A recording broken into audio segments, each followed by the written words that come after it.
Hello दोस्तों, सभी को गुड मॉर्निंग। सभी का स्वागत है विशेष फिजिक्स की ऑनलाइन क्लास में।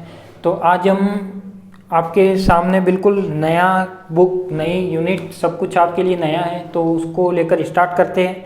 तो इसके जो पहले वाले वीडियो में मैंने बता दिया था कि अपने पास जो जो बुक के नाम हैं वो आपसे डिस्कस कर लिए थे, कौन सी बुक आपको परचेज कर सकते हो वो भी मैंने आपको बता दिया था कि कौन सी बुक आपके लिए बेस्ट रहेगी। तो अब अपन बात करते हैं किसकी, यूनिट फर्स्ट की। तो देखो आपके पास जो बुक का नाम है, बुक का नाम जो अपन स्टार्टिंग करने जा रहे हैं उसका नाम है आपके पास विद्युत चुंबकत्व। क्या है आपके पास? विद्युत चुंबकत्व।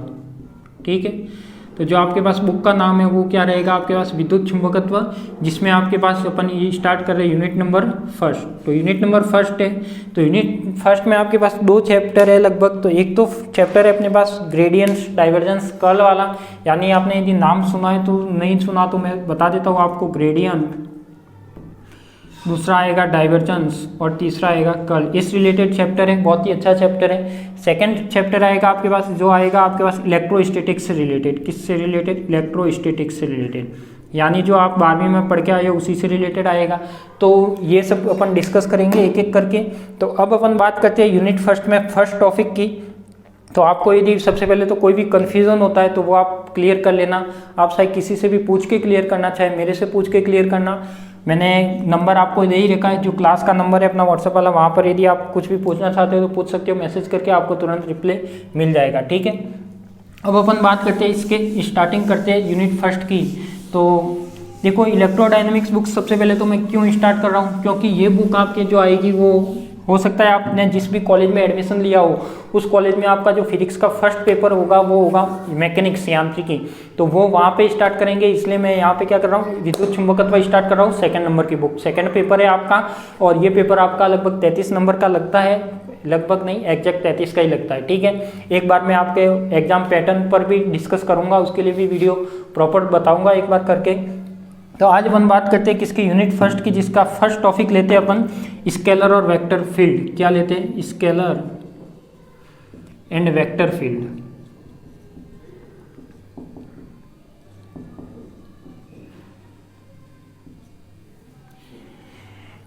किसकी बात करते हैं अपन? स्केलर एंड वेक्टर फील्ड की बात करते हैं। तो देखो ये क्या होगा अपने पास, सॉरी, यानी अदिश क्षेत्र, अदिश क्षेत्र एवं सदिश क्षेत्र।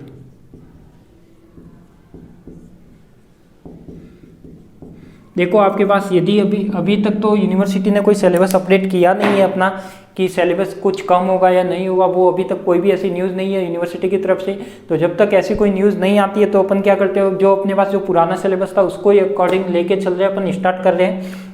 तो देखो ये क्या हो जाएगा अपने पास, स्केलर एंड वेक्टर फील्ड। तो सबसे पहले मैं बात करता हूँ फील्ड की। तो ये फील्ड क्या होता है, क्या होता है ये क्षेत्र, क्या होता है फील्ड, क्या होता है बताओ। यदि मैं बात करता हूँ किसकी, फील्ड की या क्षेत्र की, तो ये क्षेत्र क्या होता है, इसमें आप क्या समझ सकते हो क्षेत्र से? फील्ड, फील्ड यानी एक क्षेत्र। अब क्षेत्र कौन सा क्षेत्र? यहाँ पर 2 क्षेत्र की बात हो रही है, एक तो अदिश की हो रही है, एक सदिश की हो रही है, एक स्केलर की हो रही है, एक वेक्टर की हो रही है। बात करता हूँ आपने क्या कौन कौन से फील्ड पढ़े। यदि मैं बात करूँ तो आपने कौन कौन से फील्ड पढ़े। देखो आपने एक तो इलेक्ट्रिक फील्ड पढ़ा है, क्या पढ़ा है? इलेक्ट्रिक फील्ड पढ़ा है। ठीक है, दूसरा क्या पढ़ा है आपने? मैग्नेटिक फील्ड पढ़ा है।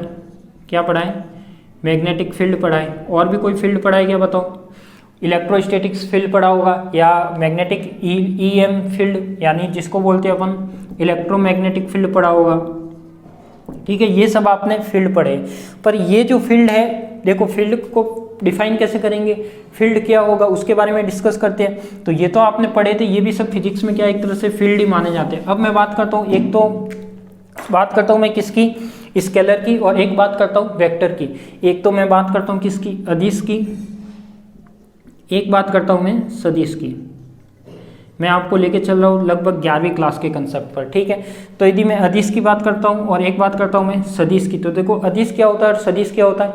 यदि मैं बात करूँ कि कोई अदिश राशि है, अदिश राशि यानी अदिश राशि में क्या क्या होता है, स्केलर में क्या क्या होता है। स्केलर में हमेशा वो होता है जिसमें डायरेक्शन होती है या मैग्नीट्यूड होता है। बताओ, अदिश में केवल क्या होता है, परिमाण होता है। क्या होता है? केवल परिमाण होता है। ठीक है, यानी मैग्नीट्यूड होता है। और यहाँ पे क्या होती है, केवल परिमाण के साथ साथ दिशा भी होती है। परिमाण के साथ साथ क्या होती है, परिणाम एवं दिशा भी होती है, यानी यहाँ पे मैग्नीट्यूड भी होगा और क्या होगा, डायरेक्शन भी होगी।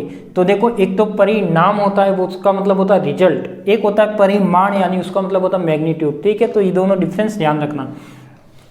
तो ये क्या हो जाएगा अपने पास, अदिश और सदिश, यानी मैं अदिश राशि की बात करूँ तो इसमें केवल क्या होगा, इसमें केवल ये मैग्नीट्यूड शो होगा, और यदि मैं वेक्टर की बात करूँ तो इसमें इसके साथ क्या क्या शो होगा अपने पास, मैग्नीट्यूड के साथ साथ डायरेक्शन भी शो होगी। अब मैं मान लेता हूँ कि कोई फील्ड है, कोई फील्ड मान लेता हूँ मैं A इज इक्वल टू ए, कोई फील्ड है। ठीक है, इसके निर्देशांक मान लेता हूँ यानी कोऑर्डिनेट है वो मान लेता हूँ मैं x, y और z है। तो क्या मैं कह सकता हूँ, मैंने क्या लिखा कि ये तो क्या अपने पास कोई भी कोऑर्डिनेट है, यानी ये तो क्या अपने पास कोई भी निर्देशांक है या कोऑर्डिनेट है। ठीक है, अब ये किस पर डिपेंडेंट है, ये डिपेंडेंट है फील्ड पर, यानी कौन सा फील्ड है, यहाँ पे मान लिया कि मैंने कोई भी ए फील्ड माना है। ठीक है, तो यदि ए फील्ड है, ये किस पर डिपेंडेंट है, एक्स, वाई और जेड पर। जैसे कोई फंक्शन होता है, मान लिया कोई भी फंक्शन है एफ एक्स का, x square plus 3x plus 2, तो ये किस पर डिपेंडेंट है, x पर। ऐसे ही मैं लिखता हूँ फंक्शन ऑफ एक्स वाई, ये किस पर डिपेंडेंट है, एक्स वाई प्लस 3xy, ऐसा कोई फंक्शन है तो ये किस पर डिपेंडेंट है, एक्स वाई पर। तो इसी तरीके से मान सकता हूँ कि जो एक्स वाई जेड कोऑर्डिनेट है वो किस पर डिपेंड करेगा, ए पर, और इस ए को मैं क्या मान सकता हूँ, एक तरह से फील्ड मान सकता हूँ। इसका मतलब मैं कह सकता हूँ कि जो भौतिक राशि यानी जो फिजिकल क्वांटिटी होती है, यदि एक्स वाई जेड के निर्देशांकों में यदि चेंज करे तो क्या होगा, इस फील्ड में भी चेंज होना चाहिए, इस ए में भी चेंज होगा। यदि ये डिपेंडेंट किस पर है, एक्स वाई जेड पर है, यदि ये वाली राशि अपन चेंज करते हैं तो इस पर भी क्या होगा, चेंज होगा, बिल्कुल होगा, 100% चेंज होगा। तो अपन कह सकते हैं कि ये अपना क्या है, एक तरह से फील्ड है, ये अपना क्या है, एक तरह से फील्ड है। और कैसा फील्ड है, अदिश फील्ड है, स्केलर फील्ड है। क्यों, क्योंकि इसमें केवल क्या शो हो रहा है, मैग्नीट्यूड शो हो रहा है, न कि डायरेक्शन शो हो रही है। ठीक है, मैं मान लेता हूँ कि आपके पास यदि विभव की बात करता हूँ या और कोई ताप घनत्व या ऐसे कुछ जो स्केलर क्वांटिटी होती है उसकी बात करता हूँ, तो उसके लिए फील्ड कैसा आएगा अपना, इस टाइप में आएगा। और यदि मैं बात करूँ किसकी, सदिश की, तो सदिश में क्या होता है, परिमाण एवं दिशा दोनों होती है। अब मैं बात करता हूँ यहाँ पे यदि कोई वेक्टर है, यानी मान लिया कि ए इज इक्वल टू क्या है, ए वेक्टर है, वो किस पर डिपेंड कर रहा है अपना, एक्स वाई जेड पर। तो इसमें भी सेम वही कंसेप्ट क्या होगा, इसमें भी कंसेप्ट वही होगा कि जो अपने पास एक्स वाई जेड है वो किस पर डिपेंड कर रहा है, वेक्टर पर डिपेंड कर रहा है। ये एक्स वाई जेड था वो किस पर डिपेंड कर रहा था, स्केलर पर डिपेंड कर रहा था। यानी इसमें जब कोई चेंज करेंगे तो किस में चेंज होगा, इसमें चेंज होगा, यानी ये चेंज किस में देगा, केवल मैग्नीट्यूड में देगा। यदि ये अपना वेक्टर है, यदि ये वाला अपन चेंज करते हैं, एक्स वाई जेड कोऑर्डिनेट में चेंज होता है, यदि ये वाला चेंज होता है तो ये चेंज किस में देगा, आपका वेक्टर में देगा, और ये वेक्टर में चेंज देगा। इसका मतलब क्या चेंज होगा, इसके साथ ये भी चेंज होगा और ये भी चेंज होगा। तो अपन कह सकते हैं कि किसी भी फील्ड में क्या होता है, यदि स्केलर फील्ड की बात करें तो अपन कोई भी कोऑर्डिनेट यदि चेंज करते हैं, एक्स वाई जेड यदि चेंज करते हैं तो किस में चेंज होगा, केवल परिमाण में चेंज होगा। और यदि ये वाला चेंज करते हैं तो ये किस में होगा, परिमाण के साथ साथ दिशा में भी चेंज होगा। तो इस तरीके से ये अपना जो कंसेप्ट है यही क्या कहलाता है, अपना स्केलर फील्ड और वेक्टर फील्ड। अब फील्ड आप अच्छे से जान चुके हो कि फील्ड क्या होता है। फील्ड में क्या होता है, किसी भी कोई ना कोई टर्म होती है वो कैसी रहती है, किसी पर डिपेंडेंट रहती है, तो वो अपना क्या कहलाता है, फील्ड। तो ये अदिश और सदिश राशि आप अच्छे से पढ़ चुके हो 11th क्लास में, इसलिए मैं ज़्यादा उस पर नहीं लेकर जाऊँगा आपको, केवल मैं BSc के बेस से लेके स्टार्ट कर रहा हूँ। बाकी ऐसा नहीं है, मैं सब कुछ आपको नोट्स लिखाते हुए प्रॉपर तरीके से कराऊँगा। ठीक है, तो आप लगा लीजिए, फर्स्ट टॉपिक लगाइए अदिश एवं सदिश क्षेत्र, फिर मैं उसमें जो लिखाता हूँ वो लिखिए। टॉपिक लगा लीजिए अदिश एवं सदिश क्षेत्र, अदिश एवं सदिश क्षेत्र। ठीक है, अब उसमें लिखिए आप पहले तो फील्ड की डेफिनेशन लिख दीजिए, उसमें लगाइए वापस क्षेत्र।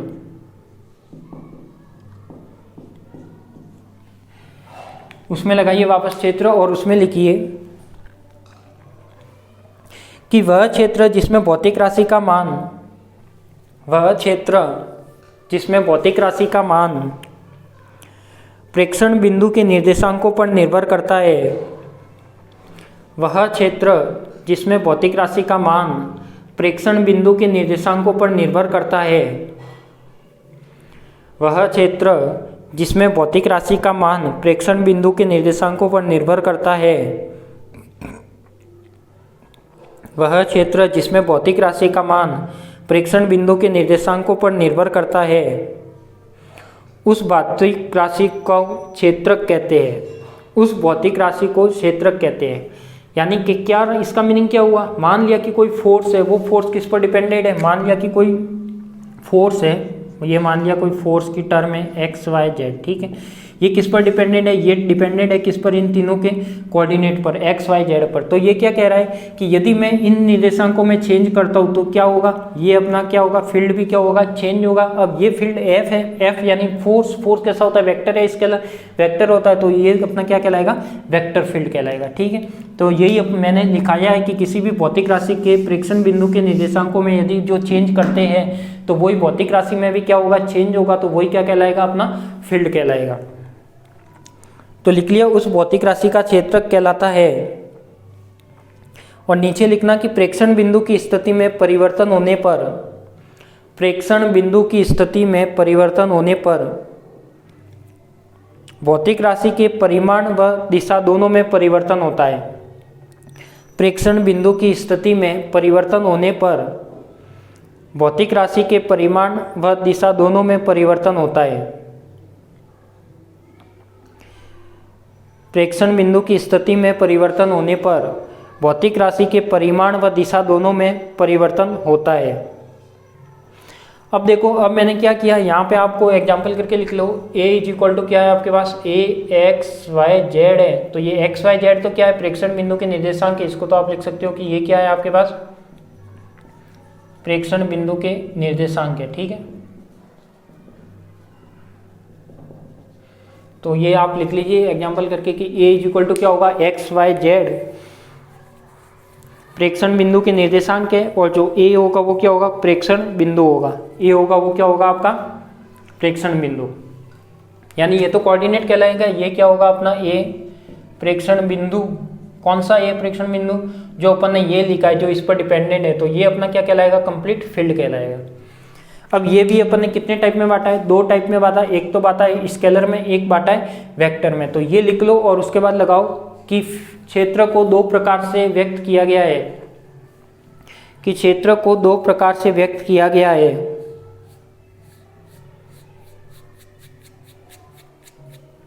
कि क्षेत्र को दो प्रकार से व्यक्त किया गया है, और उसमें फर्स्ट लगाओ आप अदिश क्षेत्र, फर्स्ट लगाओ आप अदिश क्षेत्र यानी स्केलर फील्ड, अदिश क्षेत्र और स्केलर फील्ड।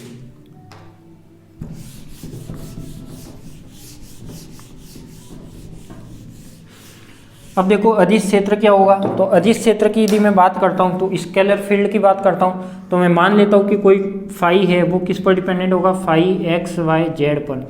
तो मैं कह सकता हूँ कि यदि कोई मैं प्रेक्षण बिंदु के निर्देशांक होते हैं उसमें यदि चेंज करूँ तो चेंज किस में होगा, इस प्रेक्षण बिंदु में चेंज होगा।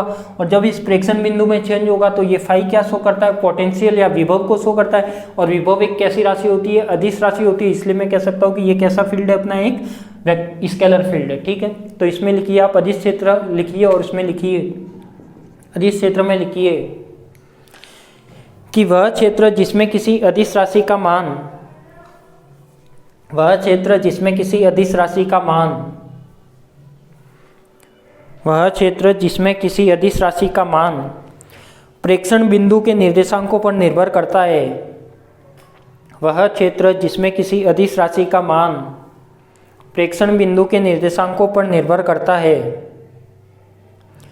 वह क्षेत्र जिसमें किसी अदिश राशि का मान प्रेक्षण बिंदु के निर्देशांकों पर निर्भर करता है, तो वह अदिश क्षेत्र कहलाता है, तो वह अदिश क्षेत्र कहलाता है, तो वह अदिश क्षेत्र कहलाता है। तो आप ये इक्वेशन लिख लीजिए, phi equal to X Y Z.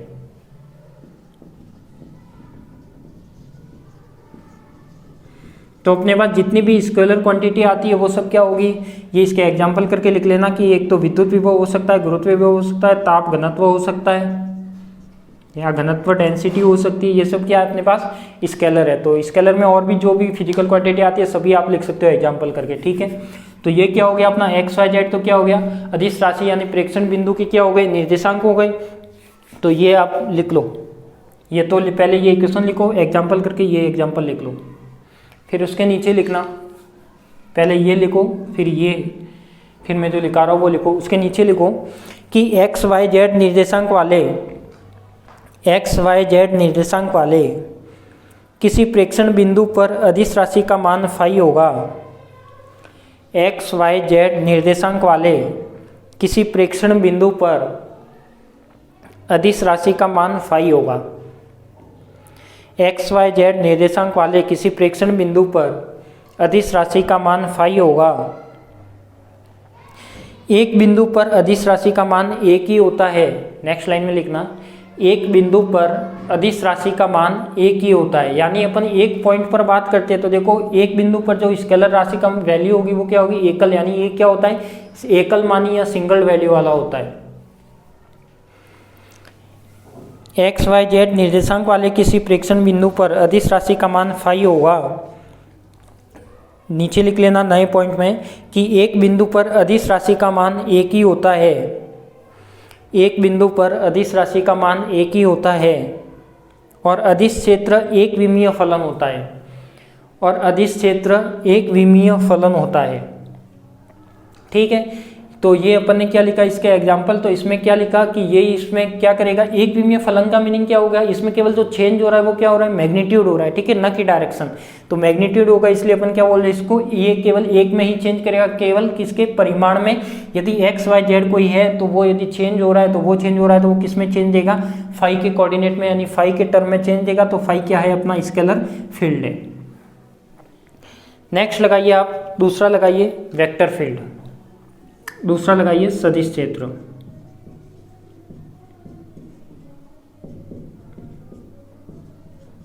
Vector field. यदि मैं वेक्टर फील्ड की बात करूं तो वेक्टर फील्ड में क्या होगा कि कोई भी टर्म है अपने पास, मान लिया कि यही टर्म लिख लेता हूं मैं, a is equal to A X Y Z, या फिर आप इसको ऐसे भी लिख सकते हो, electric field E vector is equal to E X Y Z. यानी ये क्या है, ई एक्स वाई जेड क्या है, प्रेक्षण बिंदु के निर्देशांक के कोऑर्डिनेट है। यदि ये चेंज होते हैं तो अपना प्रेक्षण बिंदु ई चेंज होगा। जब ई चेंज होगा तो ये क्या होगा, पूरा फील्ड चेंज होगा, यानी ये कंप्लीट इक्वेशन चेंज होगी। वो क्या कहलाएगा, अपना वेक्टर फील्ड कहलाएगा। तो इसमें लिखिए कि किसी क्षेत्र के प्रेक्षण बिंदु की स्थिति में परिवर्तन करने से, किसी क्षेत्र के प्रेक्षण बिंदु की स्थिति में परिवर्तन करने से सदिश राशि का मान, परिमाण या दिशा, किसी क्षेत्र के प्रेक्षण बिंदु की स्थिति में परिवर्तन करने से सदिश राशि का मान, ब्रैकेट में लिख लेना, परिमाण या दिशा दोनों में परिवर्तन होता है। परिमाण या दिशा दोनों में परिवर्तन होता है। अर्थात सदिश राशि प्रेक्षण बिंदु निर्देशांकों पर निर्भर करती है। अर्थात सदिश राशि प्रेक्षण बिंदु निर्देशांकों पर निर्भर करती है। अर्थात सदिश राशि प्रेक्षण बिंदु निर्देशांकों पर निर्भर करती है।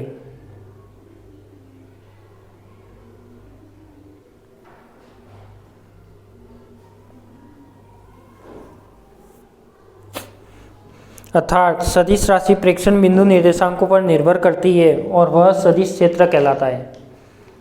और वह सदिश क्षेत्र कहलाता है। तो आप एग्जाम्पल करके लिख लो, ये वाला लिख लो।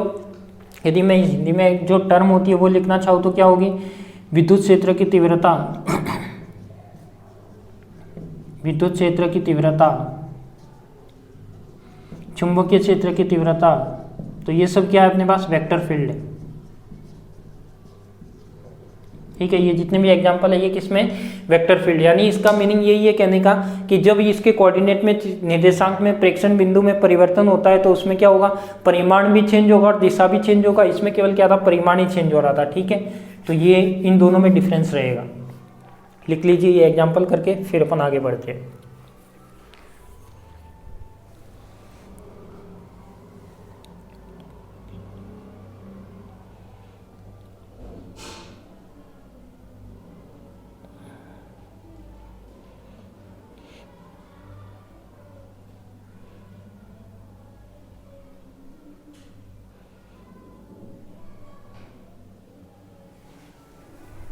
लिख दिया।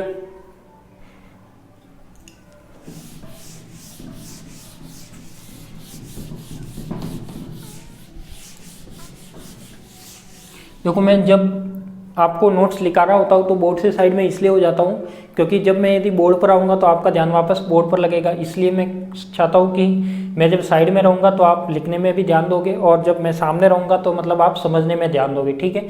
इसलिए मैं ये दोनों प्रोसेस एक साथ करता हूँ। यानी जब समझना होता है, जब आपको लिखना नहीं है, देखो समझना और लिखना कभी भी एक साथ नहीं हो सकता। पहले समझो, उसके बाद मैं जब लिखाऊंगा तब आराम से लिखो, ठीक है। जल्दबाजी कोई नहीं करनी है।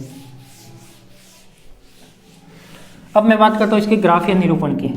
तो देखो इसके मैं यदि ग्राफ या निरूपण की बात करूँ, यानी किसकी बात करता हूँ, ग्राफ या निरूपण। यदि मैं अदिश क्षेत्र का ग्राफ या निरूपण देखता हूँ, अदिश क्षेत्र का, ठीक है, तो अदिश क्षेत्र, और एक देखता हूँ मैं किसका, सदिश क्षेत्र का। तो देखो एक तो अदिश राशि का देखता हूँ, एक देखता हूँ मैं सदिश राशि का। दोनों में डिफरेंस क्या होगा वो देखना।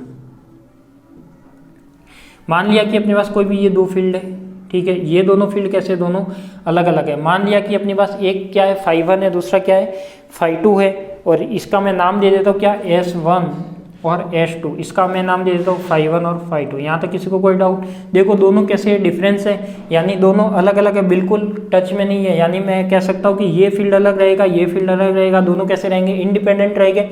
φ1 अलग हो गया, φ2 अलग हो गया, ठीक है। अब यदि मैं वेक्टर की बात करता हूँ, देखो मान लो अपने पास कोई पद है P और Q, ठीक है, क्या है, P और Q। यहाँ पे मैं एक देखिए अल्पांश या एक छोटा सा क्षेत्र है मान लेता हूँ, जिसका मैं नाम दे देता हूँ DA, ठीक है। यदि इसके अंदर से जो बल रेखा गुजरती है, आपने 12वीं में फिजिक्स अच्छे से पढ़ी है, तो मैं कहता हूँ कि ऐसा कोई अपना एरिया है, उसमें से क्या निकलती है, एक चुंबकीय बल रेखा निकलती है, जानते हो आप अच्छे से। क्या अपन फ्लक्स की रेखा निकलती है, ऐसा भी कह सकते हो, क्या कह सकते हो कि फ्लक्स की रेखाएं निकलती हैं। तो मान लेता हूँ कि जो इसकी डायरेक्शन होगी वो क्या होगी, आपके पास DA वेक्टर होगी, क्या होगी, DA वेक्टर। तो मैं कह सकता हूँ कि यदि किसी स्पर्श रेखा पर अपन क्या करें, यदि कोई फील्ड बना हुआ है उस पर यदि अपन स्पर्श रेखा खींचे तो वो क्या बताएगा, सदिश राशि की डायरेक्शन को बताएगा। तो मैं एक एक करवा के आपको लिखाऊंगा भी सही। तो एक बार आप ये डायग्राम बना लीजिए, दोनों डायग्राम बना दीजिए, फिर मैं आपको इसके बारे में भी लिखाता हूँ।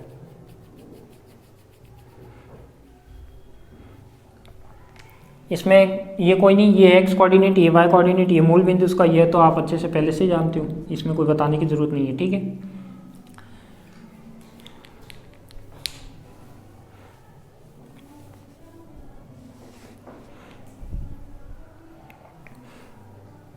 अब अदिश में तो वैसे कोई लिखने की जरूरत है नहीं, अब मैं सदिश के बारे में लिखवाता हूँ। तो उसके बारे में लिखिए कि फ्लक्स रेखाओं के किसी बिंदु पर, फ्लक्स रेखाओं के किसी बिंदु पर खींची गई स्पर्श रेखा, फ्लक्स रेखाओं के किसी बिंदु पर खींची गई स्पर्श रेखा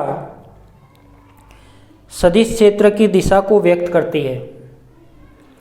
फ्लक्स रेखाओं के किसी बिंदु पर खींची गई स्पर्श रेखा सदिश क्षेत्र की दिशा को व्यक्त करती है। फ्लक्स रेखाओं के किसी बिंदु पर खींची गई स्पर्श रेखा सदिश क्षेत्र की दिशा को व्यक्त करती है। क्या बोला मैंने कि फ्लक्स रेखाओं के किसी बिंदु पर जो स्पर्श रेखा खींचते हैं, यानी फ्लक्स बिंदु, यानी कोई भी मान लिया कि अपने पास फील्ड है, उस फील्ड पर यदि कोई स्पर्श रेखा टेंजेंट खींचे तो वो क्या बताएगा, वेक्टर फील्ड की डायरेक्शन को शो करेगा, ठीक है। नेक्स्ट लिखो, नई लाइन से लिखना, माना किसी बिंदु पर बल रेखाओं के लंबवत स्थित, माना किसी बिंदु पर बल रेखाओं के लंबवत स्थित अल्पांश क्षेत्रफल DA से, माना किसी बिंदु पर बल रेखाओं के लंबवत स्थित अल्पांश क्षेत्रफल, अल्पांश क्षेत्रफल DA, अल्पांश क्षेत्रफल क्या माना मैंने, जो एलिमेंट माना है उसका एरिया क्या माना है, DA। तो DA से D फाई क्षेत्र रेखाएं गुजरती है। माना किसी बिंदु पर बल रेखाओं के लंबवत स्थित अल्पांश क्षेत्रफल DA से D फाई क्षेत्र रेखाएं गुजरती है, तो सदिश क्षेत्र की तीव्रता, तो सदिश क्षेत्र की तीव्रता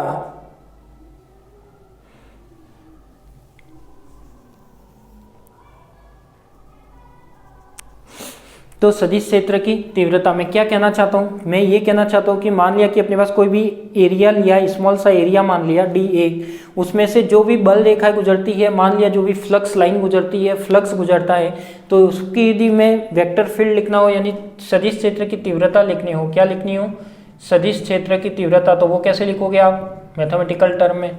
तो सदिश क्षेत्र की जो तीव्रता लिखी जाएगी वो कैसे लिखी जाएगी, A vector is equal to flux line गुजर रही, फ्लक्स लाइन को मैं मान लेता हूँ डी फाई, तो उसको मैंने लिख दिया डी फाई, ठीक है। और जो किस एरिया में से गुजर रही है, एरिया कौन सा लिया अपन ने, डी ए, मान लिया कि अपने पास यहाँ से लाइन गुजर रही है, तो ये क्या हो जाएगा डी ए। वेक्टर फील्ड है तो वेक्टर फील्ड है तो इसकी डायरेक्शन भी आएगी, तो इस डायरेक्शन को मैं क्या लिख सकता हूँ, A vector is equal to D phi upon में डी ए, और यहाँ पे लिख सकता हूँ एन कैप। तो जहाँ पर एन कैप क्या है अपना एकांक सदिश है, एन कैप क्या है यूनिट वेक्टर एकांक सदिश, क्या है एन कैप एकांक सदिश है। तो यदि सदिश क्षेत्र की तीव्रता की डेफिनेशन लिखनी है तो क्या लिखोगे कि जो भी अपने पास जो एरिया मानते हैं, तो एरिया जो एरिया में से या जो अपने क्या माना है अल्पांश माना है, उस अल्पांश में से जो भी लाइन गुजरती है, मान लिया कि अपने पास फ्लक्स गुजर रहा है तो फ्लक्स को मैंने लिख दिया डी फाई अपॉन में डी ए से, तो यही अपना जो अनुपात है ये क्या कहलाएगा, सदिश क्षेत्र की तीव्रता कहलाएगी, यानी वेक्टर फील्ड की टर्म कहलाएगी। अब एक चीज भी ध्यान देना, ये लिख दिया आपने, अब एक चीज ध्यान देना, एक तो होता है अदिश, एक होता है सदिश डॉट प्रोडक्ट, एक तो होता है अदिश, दूसरा होता है सदिश। तो देखो जब अदिश गुणनफल की बात की जाए तो अदिश गुणनफल हमेशा अपन किससे व्यक्त करेंगे, डॉट से व्यक्त करेंगे, और सदिश गुणनफल किससे व्यक्त करेंगे, क्रॉस से व्यक्त करेंगे। यदि आपके पास आई जे के 3 डायरेक्शन होती है, आप अच्छे से जानते हो आई जे के कोई 3 डायरेक्शन है, यदि मैं डॉट प्रोडक्ट करना चाहूँ तो आई डॉट आई क्या होगा, देखो I dot I, J dot J और के डॉट के, ये तो कितना होता है आपका 1 होता है। ऐसे ही आई डॉट जे कितना होगा 0 होगा, ठीक है। ऐसे ही जे डॉट के क्या होगा 0 होगा, ये तो आप अच्छे से जानते हो। अब यदि ये तो बात की मैंने अदिश प्रोडक्ट की, यदि मैं सदिश प्रोडक्ट की बात करना चाहता हूँ तो देखो एक आई हो गया, एक आई हो गया, और एक जे हो गया, और एक के हो गया। यदि मैं बात करता हूँ, मैं यदि आई क्रॉस का जे करूँ, क्या करूँ आई क्रॉस का जे, आई का मल्टीप्लाई जे के साथ, यानी आई का मल्टीप्लाई जे के साथ, यानी मैं क्लॉकवाइज चल रहा हूँ, मान लिया कि ये क्लॉकवाइज की डायरेक्शन बना लेता हूँ, ठीक है। तो यदि मैं आई का मल्टीप्लाई जे से कर रहा हूँ तो अपना जो रिजल्ट आएगा वो क्या आएगा के कैप आएगा, ये तीनों डायरेक्शन। यदि मैं के का मल्टीप्लाई आई के साथ करता हूँ, यानी के का मल्टीप्लाई आई के साथ कर रहा हूँ तो क्या आएगा जे कैप आएगा, ठीक है। अब जस्ट उल्टा कर रहा हूँ मैं, एक चीज़ ध्यान देना, के क्रॉस का जे कर रहा हूँ, बताओ यहाँ पे क्या आएगा, के का मल्टीप्लाई किसके साथ कर रहा हूँ जे के साथ, यानी कैसे चल रहे अपन, जो क्लॉकवाइज था पहले तो, तब तो यदि क्लॉकवाइज मल्टीप्लाई होता है तब तो क्या आता है प्लस में, यदि एंटी क्लॉकवाइज के का मल्टीप्लाई जे के साथ, यानी इस डायरेक्शन में ये मल्टीप्लाई हो रहा है के का मल्टीप्लाई जे के साथ, तो इसका रिजल्ट क्या आएगा आपका माइनस का आई कैप आएगा। तो ये छोटा सा कंसेप्ट है, ये भी आप ध्यान देना, साइड में लिख देना कि जब डॉट प्रोडक्ट होता है तो ये कंसेप्ट आएगा, इसके लिए सॉरी वेक्टर प्रोडक्ट होता है, सदिश गुणनफल होता है या क्रॉस गुणनफल होता है तो ये आएगा। तो सदिश को आप क्रॉस से व्यक्त करते हो, अदिश को डॉट से व्यक्त करते हो, ठीक है। तो आप लिख लो, ये भी साइड में कहीं लिखना हो तो ऐसे इसको तो बताना, आपको ध्यान होना चाहिए कि इसमें क्या होता है, ठीक है।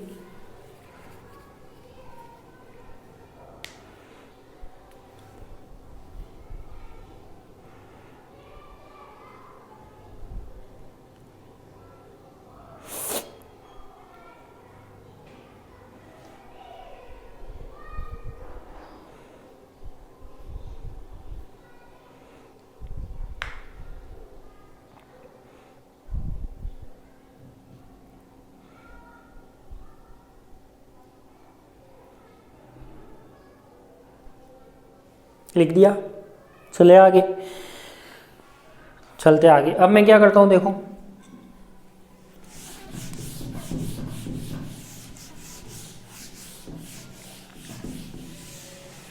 अब मैं क्या करता हूँ, अब मैं आता हूँ आपके पास कुछ टॉपिक पर। अब देखो अपने पास मैं क्या करता हूँ, ये अपन ने लिखा था, यदि मैं एन कैप का अदिश गुणनफल करूँ सदिश क्षेत्र के साथ, अदिश गुणनफल करने पर एन कैप का अदिश गुणनफल, समीकरण नंबर नहीं दिया तो इसको दे दो, एक ही दे दो, ठीक है। समीकरण 1 में करने पर क्या करता हूं मैं, यहाँ पे ए वेक्टर डॉट का क्या आ जाएगा, जब डॉट किया तो एन कैप आ जाएगा, इज इक्वल टू क्या आ जाएगा डी फाई अपॉन में डी ए। यहाँ पे भी क्या आ जाएगा एन डॉट एन कैप पहले से ही था और यहाँ पे क्या कर रहे हैं एन कैप का वापस मल्टीप्लाई कर रहे हैं तो क्या आ जाएगा डॉट। और अपन जानते हैं कि जो N cap dot N cap होता है वो कितना होता है 1, जैसे मैंने बताया था कि I cap dot I cap 1 होता है, तो N cap dot N cap 1 होगा, तो ये क्या होगा अपने पास ए वेक्टर डॉट एन क्या बचेगा डी फाई अपॉन में डी ए। तो क्या मैं इसको इस तरीके से लिख सकता हूँ कि डी फाई होगा वो क्या होगा आपके पास A vector dot N vector और साथ में क्या आ जाएगा डी ए। बताओ ऐसे लिख सकता हूँ क्या, कोई डाउट इसमें, लिख सकता हूँ। तो ये क्या आ गया आपका D phi is equal to A vector dot N cap D A. इसको मैं नंबर दे देता हूँ कितना 2। अब ये क्या शो कर रहा है, देखो अपने पास क्या शो कर रहा है, क्या शो कर रहा है बताओ। इससे आप कुछ मीनिंग निकाल सकते हो क्या कि D phi is equal to क्या आया A vector dot N cap D A. तो अपन ने देखो जो डायग्राम बनाया था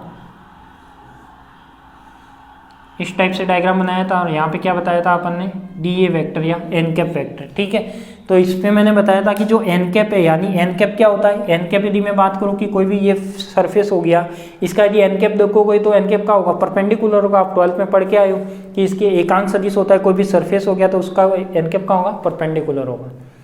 तो लिखिए इसके आगे समीकरण 2 के बाद कि यहाँ एन कैप क्षेत्रफल, यहाँ एन कैप क्षेत्रफल डी ए के लंबवत एकांक सदिश है, यहाँ एन कैप क्षेत्रफल डी ए के लंबवत एकांक सदिश है जो इस अवस्था में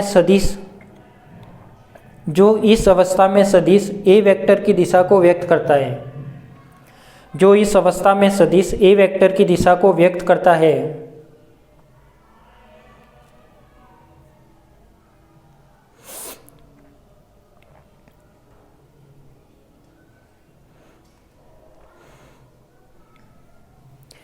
तो क्या लिखा मैंने कि जो एन कैप है और डी ए है, यानी एन कैप क्या बता रहा है, एन कैप कोई भी सरफेस होता है उसके परपेंडिकुलर उसकी डायरेक्शन बताता है। तो यहाँ मैं लिख सकता हूँ कि जो एन कैप और डी ए है उसको क्या मैं डी ए वेक्टर लिख सकता हूँ। देखो अपना जो डायग्राम में क्या बना था अपन ने, ये ग्राफ में ये लिखा था डी ए वेक्टर और ये क्या बना था अपन ने डी ए।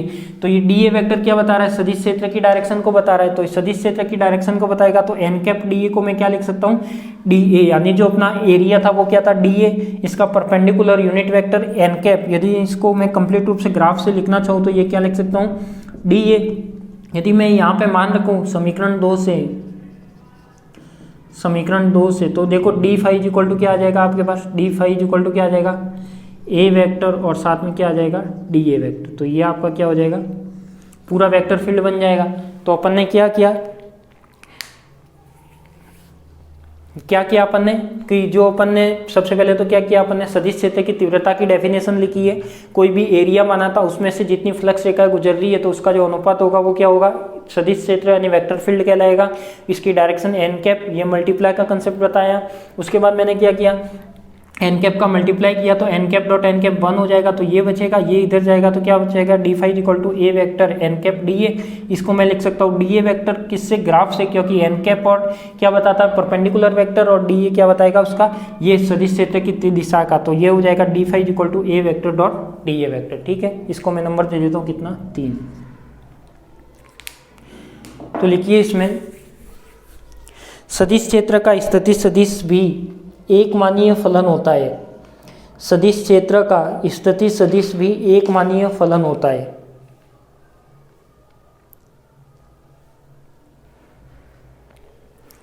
सदिश क्षेत्र का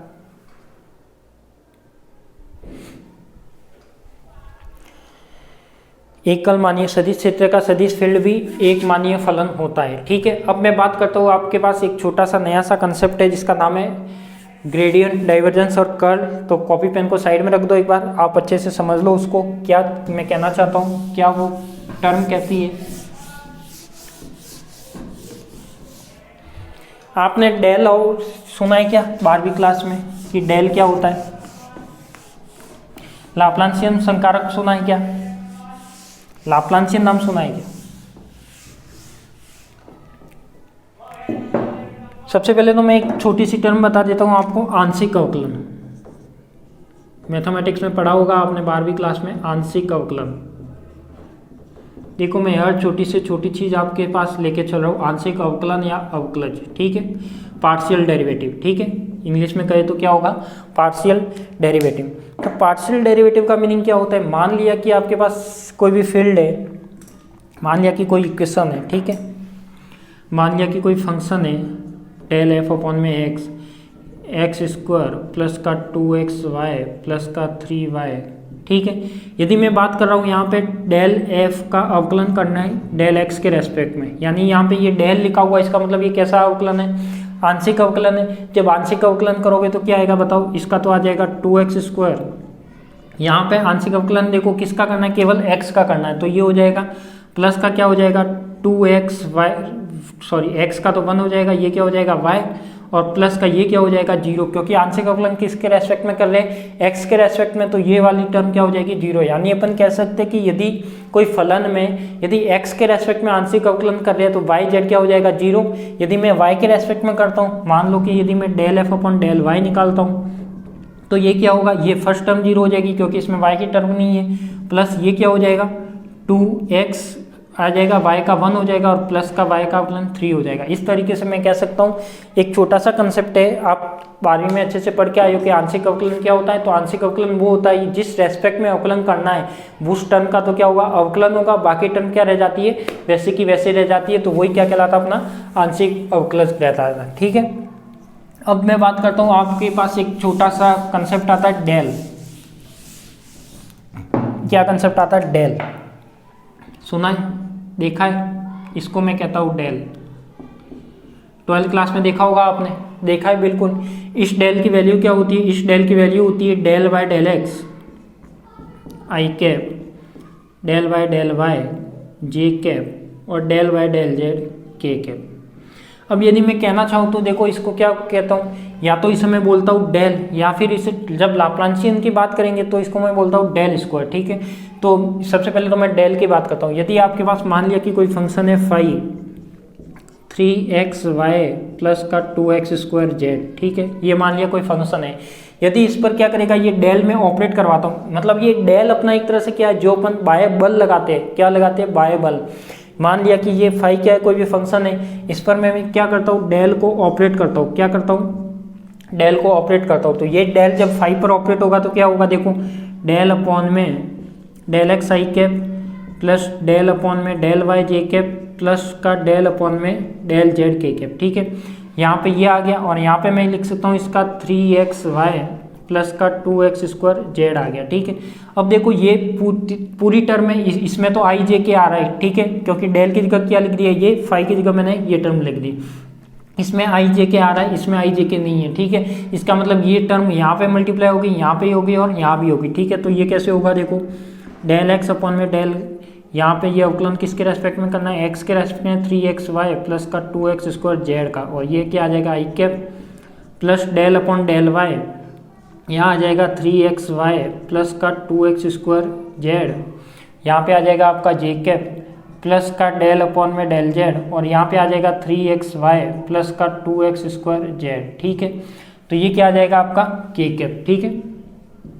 अब इसका अवकलन करोगे तो क्या आएगा, देखो इसका अवकलन x के रेस्पेक्ट में करना है तो ये रह जाएगा 3y प्लस का 4x, और साथ में क्या रहेगा z, तो z तो ऐसे का ऐसे रहेगा, कोई भी चेंज नहीं होगा, प्लस इसमें y के रेस्पेक्ट में करना है तो ये क्या आ जाएगा 3x y का 1 प्लस का y के रेस्पेक्ट में करना है तो ये क्या हो जाएगा 0, ठीक है, क्या हो गया जे कैप, प्लस का क्या हो जाएगा del Y del Z, Z के रेस्पेक्ट में अवकलन करना है तो इस टर्म का 0, क्योंकि इसमें जेड वाली टर्म ही नहीं है, तो इसका क्या होगा अपने पास ओनली जेड का क्या हो जाएगा 2x स्क्वायर और जेड का क्या हो जाएगा 1। तो इसका जो आंसर आएगा वो क्या आएगा आपका डेल फाई, ये आएगा।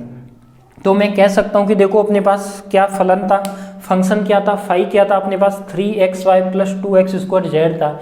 इस पर मैंने क्या किया, इस डेल को ऑपरेट किया, मैं कह सकता हूँ इस डेल को ऑपरेट किया, यानी मैंने क्या किया, इस फाई पर डेल को लगाया, तो डेल को लगाने पर अपना जो रिजल्ट आया वो क्या आया, ये वाला रिजल्ट आया। इसका मतलब क्या हो गया, ये कैसी राशि थी, अदिश थी या सदिश थी, इसमें कोई भी डायरेक्शन नहीं थी, यानी ये कैसी राशि थी अपनी, कैसी राशि थी, अदिश थी, ठीक है। अब जब अपन ने डेल ऑपरेट किया तो ये कैसी राशि आ गई अपने पास, आई जे के साथ में आ रहा है, इसका मतलब ये कैसी राशि आ गई, सदिश राशि आ गई।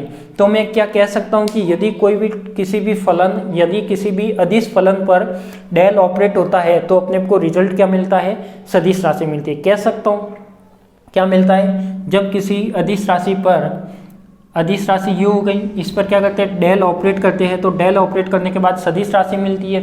तो अब इस डेल को मैं डिफाइन करना चाहूँ तो ये डेल क्या डिफाइन होगा, डेल इज इक्वल टू, अपन ये टर्म जानते हैं, ये टर्म होती है हमेशा ही ये होगी, कुछ भी इसमें चेंज नहीं होगा, ठीक है, इसमें कुछ भी चेंज नहीं होगा। अब यदि मैं बात करता हूँ डेल स्क्वायर, अपन को लिखना है, क्या लिखना है, डेल स्क्वायर। तो डेल स्क्वायर क्या आएगा बताओ, डेल स्क्वायर को मैं ऐसे लिख सकता हूँ, डेल डॉट डेल लिख सकता हूँ डेल स्क्वायर को। डेल की वैल्यू क्या होती है, del X I cap plus del Y J cap plus del Y del Z K cap. ये क्या होगा, del Y del X I cap plus del Y J cap plus del Y del Z K cap, ठीक है। तो ये क्या हो जाएगा अपने पास, देखो आई डॉट आई मल्टीप्लाई होगा तो आई डॉट आई 1, तो आई डॉट आई का आई के साथ होगा तो 1, तो डेल स्क्वायर अपॉन में डेल एक्स स्क्वायर, और आई डॉट आई 1 हो जाएगा। ऐसे ही मैंने बताया था कि आई डॉट जे मल्टीप्लाई करेगा तो 0 आएगा, आई डॉट के करेगा तो 0 आएगा, ठीक है। अब मैं करता हूँ जे का आई के साथ क्या आएगा, वापस 0, और ये केवल किसकी वैल्यू देगा, जे का जे के साथ होगा तभी वैल्यू देगा, यानी ये क्या आएगा, डेल स्क्वायर अपॉन में del Y square, J dot ये क्या हो जाएगा 1। ऐसे ही अपने पास डेल डॉट प्लस ये है तो के का के साथ होगा तो ये भी क्या देगा, ये वाले, यानी मैं डेल स्क्वायर को किस तरीके से लिख सकता हूँ, इस तरीके से लिख सकता हूँ, ठीक है। तो ये अपना क्या हो गया, डेल का कंसेप्ट। तो ये आप डेल पढ़ के आए हो, तो इसमें इस डेल से ही अपने पास यहाँ पे 3 टर्म डिफाइन होती है। 3 टर्म कौन कौन सी डिफाइन होती है, एक तो होता है आपके पास ग्रेडियंट, दूसरा होता है डाइवर्जेंस, और तीसरा होता है कर्ल। नाम आपने सुना नहीं होगा, बिल्कुल आपके लिए नया है। इसे बोलते हैं अदिश क्षेत्र की प्रवणता, क्या बोलते हो, प्रवणता। इसे बोलते हो सदिश क्षेत्र का डाइवर्जेंस, हिंदी में भी यही बोलते हैं डाइवर्जेंस, और इसे बोलते हैं अपन कर्ल, क्या बोलते हैं, कर्ल, क्या बोलते हैं, कर्ल। तो इस डेल से क्या होगा अपने पास, ये 3 टर्म डिफाइन होगी आपके पास, जो बिल्कुल डिफरेंट है, इस चैप्टर का बहुत इंपॉर्टेंट कंसेप्ट है, ग्रेडियंट, डाइवर्जेंस और कर्ल, ठीक है। तो इसके बारे में अपन बात करेंगे। तो पहले तो मैं आपको आंशिक अवकलन के बारे में कुछ लिखा देता हूँ, तो आप टॉपिक लगाइए इसका, आंशिक अवकलन, टॉपिक लगाइए आप आंशिक अवकलन, और उसमें लिखिए आंशिक अवकलन का टॉपिक लगा के लिखिए उसमें कि माना एक भौतिक राशि, माना एक भौतिक राशि फाई, माना एक भौतिक राशि कौन सी है, फाई मान लेता हूँ, ठीक है। क्या मान लेता हूँ, phi is equal to phi X Y Z. माना कि एक भौतिक राशि फाई प्रेक्षण बिंदु निर्देशांक, माना कि एक भौतिक राशि फाई प्रेक्षण बिंदु निर्देशांक एक्स वाई जेड का स्थिति फलन है, एक्स वाई जेड का स्थिति फलन है। क्या लिखा है मैंने कि फाई जो एक्स वाई जेड का, जो एक्स वाई जेड का स्थिति फलन है वो किसका है, फाई का है, ठीक है। यानी एक्स वाई जेड का फलन होगा फाई, स्थिति फलन है। और ये लिख दो जो मैंने ग्रीन मार्कर से लिखा है, phi is equal to phi X Y Z. उसके नीचे लिखो यदि y, z को नियत रखते हुए, यदि y, z को नियत रखते हुए x के मान में परिवर्तन किया जाता है, यदि y और z को नियत रखते हुए x के मान में परिवर्तन किया जाता है तो फाई के मान में भी परिवर्तन होता है, तो फाई के मान में भी परिवर्तन होता है, तो फाई के मान में भी परिवर्तन होता है।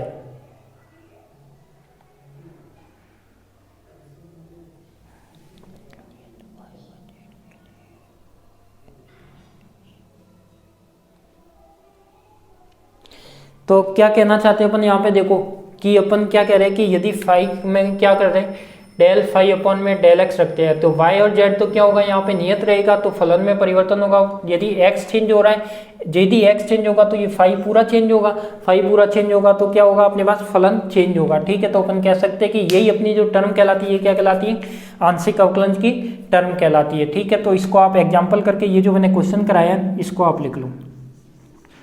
किसको लिखोगे, इसको। तो क्या किया मैंने, देखो यहाँ पे केवल आंशिक अवकलन ही किया है। ये डेल क्या होता है, इसको आप ब्रैकेट बना के डेल को कहीं साइड में लिख दो कि डेल ये वाली टर्म होती है, और ये लिख दीजिए, ये क्वेश्चन कर दीजिए। तो इससे पता लग जाएगा कि मैंने क्या किया है, यहाँ पे कौन सी टर्म जीरो की है, कौन सी जीरो नहीं की। तो आपको ये कौन से कंसेप्ट से की है, आंशिक अवकलन की टर्म से, ठीक है। तो लिख लीजिए इसको।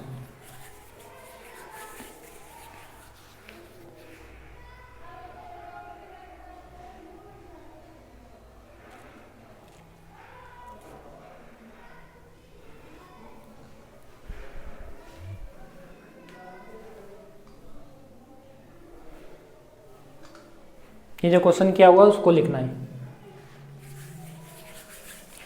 और जो मैंने ये डेल का कंसेप्ट बताया, ये और ये कहीं आप साइड में लिख दो, ठीक है। वैसे तो मैं प्रॉपर इसमें करवाऊंगा बाद में, पर अभी आप एक बार इसको साइड में लिख देना कि ये डेल होता है।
आप लिखते रहिए, मैं क्वेश्चन लिख रहा हूँ।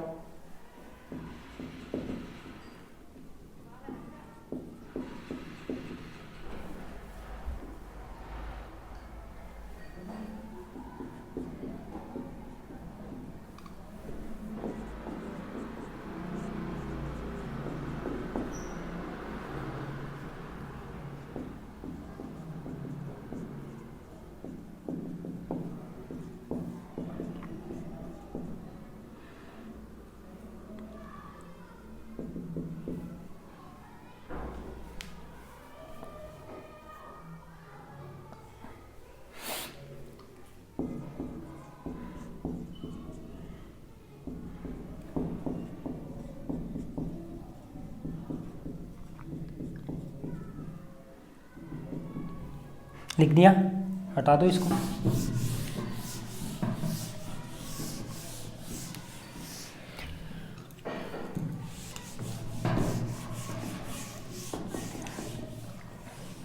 देखो तो अब मैं क्या करता हूँ, यहाँ पे मैंने एक आपके सामने क्वेश्चन लिखा है, A vector 2x² y minus Y square I cap J cap और के कैप में एक क्वेश्चन है। इसमें ये सब टर्म अपन को निकालनी है। तो आपसे क्या होगा, ये आंशिक अवकलन का जो कंसेप्ट है आपको एक बार क्लियर हो जाएगा ये क्वेश्चन करने पर। तो देखो सबसे पहले मैं क्या निकालता हूँ, डेल ए अपॉन में डेल एक्स, यानी क्या करना है, ए का एक्स के रेस्पेक्ट में अवकलन करना है। एक्स के रेस्पेक्ट में अवकलन करोगे तो क्या आएगा, देखो यहाँ पे तो हो जाएगा 4x वाई, इसका क्या हो जाएगा 2 आगे आएगा तो 4x वाई माइनस का इसका हो जाएगा आपके पास 2x और आई कैप, ठीक है। यहाँ पे देखो x की टर्म है क्या, नहीं है तो 0, तो प्लस ये क्या हो जाएगा 0। यहाँ पे x की टर्म है तो माइनस का वाई स्क्वायर के कैप, ठीक है। एक रिजल्ट तो ये आ गया। दूसरा निकालना है अपन को डेल ए वेक्टर अपॉन में डेल वाई। तो डेल वाई क्या आएगा, देखो y की टर्म है इसमें, यानी इसका अवकलन होगा तो 2x स्क्वायर, यहाँ पे y की टर्म नहीं है तो 0, तो ये क्या हो जाएगा आई कैप। यहाँ पे y की टर्म है तो जेड स्क्वायर जे कैप, यहाँ पे y की टर्म है तो माइनस का 2xy के कैप। यहाँ भी कोई डाउट नहीं आपको। फिर क्या हो जाएगा, डेल ए अपॉन में डेल जेड। तो डेल ए अपॉन में डेल जेड की बात करूँ, देखो यहाँ पे जेड की कोई भी टर्म नहीं है, क्या हो जाएगा 0। यहाँ पे जेड की टर्म है, यानी ये क्या हो जाएगा प्लस का 2yz और क्या हो जाएगा जे कैप। और ऐसे ये क्या हो जाएगा अपने पास माइनस, देखो जेड की टर्म यहाँ पे नहीं है तो क्या हो जाएगा 0, ठीक है। तो ये 3 रिजल्ट तो ये आ गए, तो ये आ गया, ये आ गया और ये आ गया। अब अपन को क्या निकालना है, अब अपन को निकालना है डेल स्क्वायर ए अपॉन में डेल एक्स स्क्वायर। क्या निकालना है अपन को, डेल स्क्वायर ए अपॉन में डेल एक्स स्क्वायर। ये वाली टर्म निकालनी है, ये वाली टर्म, ठीक है। तो इसका निकालना है तो क्या होगा, यानी जो ये वाली टर्म आई है इसका ही अवकलन करना है। क्या मैं इसको ऐसे लिख सकता हूँ, डेल अपॉन डेल एक्स और डेल ए अपॉन में डेल एक्स लिख सकता हूँ। ये लिखो या ये लिखो, एक ही तो बात है। तो del by del x upon ने ये निकाल रखा है, तो ये क्या आपका ए वेक्टर है, यहाँ भी क्या आएगा ए वेक्टर। जब इसका निकाल रखा है तो इसी का अवकलन कर दो एक्स के रेस्पेक्ट में, तो इसका देखो रिजल्ट क्या आएगा, इसका अवकलन होगा एक्स के रेस्पेक्ट में तो 4y और x तो ऐसे का देखो x का 1 हो गया तो 4y माइनस का क्या रहेगा 2, तो ये 2, ठीक है। ये क्या हो गया अपने पास आई कैप। यहाँ पे देखो x की टर्म कुछ नहीं है तो ये हो जाएगा। अब दूसरी में टर्म निकालू डेल स्क्वायर अपॉन में डेल वाई स्क्वायर, तो ये क्या आएगा आपके पास, y की यहाँ पे टर्म नहीं है, यहाँ पे नहीं है, केवल किस में, इसमें, तो माइनस का 2x क्या आएगा के कैप। डेल स्क्वायर ए अपॉन में डेल जेड स्क्वायर आएगा, तो ये क्या आएगा आपके पास, यहाँ पे देखो जेड वाली टर्म है तो ये क्या आएगा 2y जे कैप। तो देखो इसमें ये वाला कंसेप्ट आ जाएगा। अब मैं क्या करता हूँ, कोई डबल डेरिवेटिव वाली टर्म निकालता हूँ, यानी अपने पास टर्म है अपने पास डेल स्क्वायर ए डेल एक्स और डेल वाई, ऐसी कोई टर्म है। तो क्या मैं इस टर्म को ऐसे लिख सकता हूँ क्या, डेल अपॉन में डेल एक्स और डेल ए वेक्टर अपॉन में डेल वाई लिख सकता हूँ। डेल अपॉन में डेल एक्स अलग लिख दिया, डेल ए अपॉन में डेल वाई अलग लिख दिया। अब मैं क्या करना है अपन को, डेल अपॉन डेल एक्स में अवकलन करना है किसका, डेल ए अपॉन में डेल वाई का। तो डेल ए अपॉन में डेल वाई ये वाली टर्म है, तो इसका अवकलन होगा तो क्या होगा, देखो 2x स्क्वायर, पहले तो ये टर्म ऐसे कैसे लिख देता हूँ आई कैप प्लस का जेड स्क्वायर जे कैप प्लस माइनस का 2xy के कैप, ठीक है। तो इस टर्म को मैं लिख दिया, तो इसका अवकलन करोगे तो क्या आएगा, देखो 4x आई कैप, यहाँ पे नहीं है तो 0 और यहाँ पे है तो माइनस का 2y के कैप, यानी ये क्या आ जाएगा, इसका रिजल्ट आ जाएगा। तो अब आपको पार्शियल डेरिवेटिव का कंसेप्ट आ ही गया होगा, तो ये क्वेश्चन लिख लीजिए जल्दी से, फिर अपन बढ़ते आगे।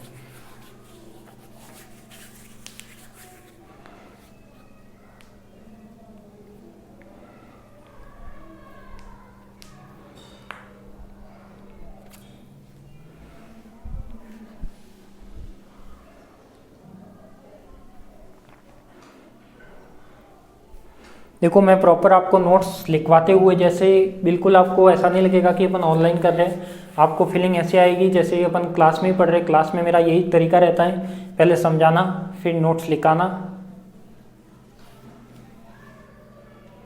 क्योंकि स्टार्टिंग तो मैं नोट्स लिखवा के इसलिए करता हूँ क्योंकि आपकी थोड़ी रनिंग बन जाए कि आप को नोट्स लिखने का तरीका भी आ जाए, क्योंकि बाकी हाई क्लास में नोट्स लिखवाई नहीं जाते, प्रॉपर आपको ही बनाने पड़ते हैं, ठीक है।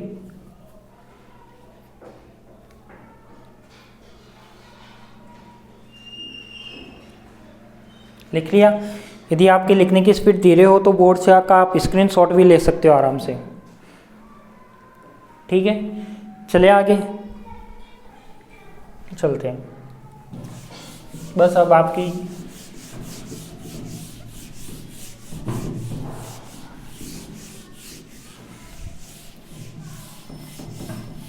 बुक में आपको इस टाइप के बहुत सारे क्वेश्चन भी मिल जाएंगे, तो आप बुक से क्वेश्चन भी सॉल्व कर सकते हो। बुक आप चाहो तो CBH की लो, चाहे RBD लो, चाहे JPH की लो। अब मैं बात करता हूँ, देखो आपकी डेल संकारक की, किसकी बात करता हूँ, डेल की। तो डेल को मैंने 3 टाइप में बांटता हूँ। इस डेल को कितने भागों में बांटता हूँ, 3 टाइप में।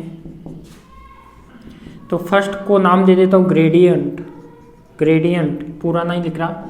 सेकेंड को दे देता हूँ डाइवर्जेंस और थर्ड को दे देता हूँ कर्ल,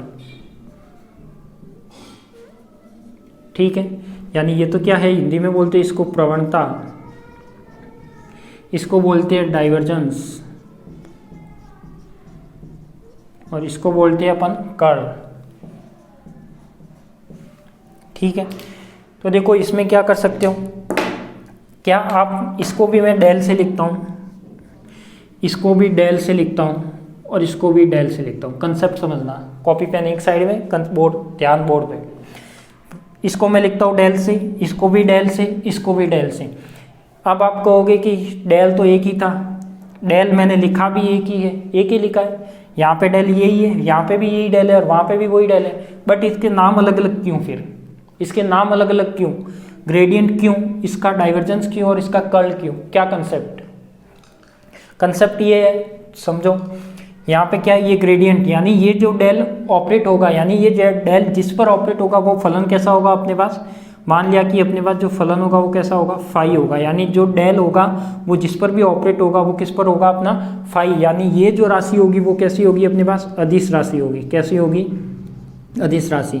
यानी मैं कहना चाहूँगा कि अपने पास यदि जो मैंने इसके पीछे जो क्वेश्चन करवाया था कि यदि कोई भी फाई लेते हैं उस पर यदि डेल ऑपरेट करवाते हैं तो वो क्या कहलाएगा, अपना ग्रेडियंट कहलाएगा। ठीक है, यहाँ पे मैं मानता हूँ डेल वो का वही है। अब यहाँ पे डाइवर्जेंस क्यों, क्योंकि देखो यहाँ पे मैंने ली थी कौन सी राशि, अदिश, यहाँ पे कैसा लूँगा मैं, सदिश। तो मान लिया मैंने यहाँ पे ले लिया सदिश, तो ये राशि कैसी होगी, अपनी सदिश। तो यदि मैं बात करता हूँ कि डेल को यदि मैं किसी वेक्टर पर ऑपरेट करवाता हूँ तो बताओ ये क्या आएगा, आपका वेक्टर पर ऑपरेट हो गया। तो वेक्टर पर ऑपरेट होने के बाद क्या आएगा, आपका ये डाइवर्जेंस कहलाएगा। अब ये कर्ल में क्या होगा, आपके पास जो डेल है उसको मैं यदि क्रॉस से मल्टीप्लाई करता हूँ, किससे, क्रॉस से, तो वो क्या कहलाएगा, कर्ल। डिफरेंस समझ में आ गया होगा।